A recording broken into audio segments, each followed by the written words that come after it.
Hey guys, today I'll show you how to fix Instagram broadcast channel not showing. Kindly watch carefully so you don't miss a step.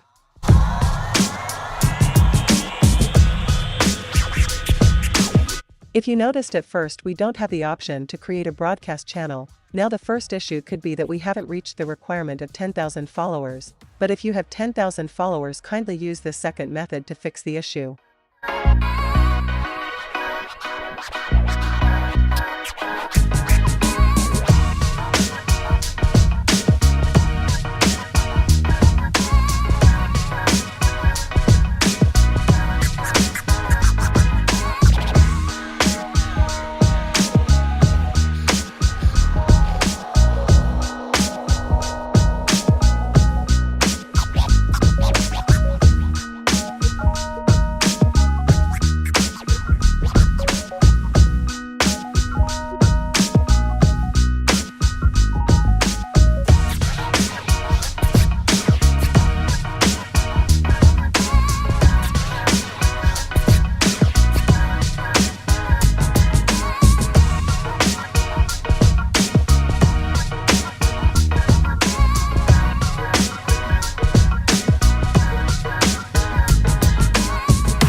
As soon as your request is sent, you should get the option to create a broadcast channel after 24 hours. If this was helpful, please leave a like and subscribe for more.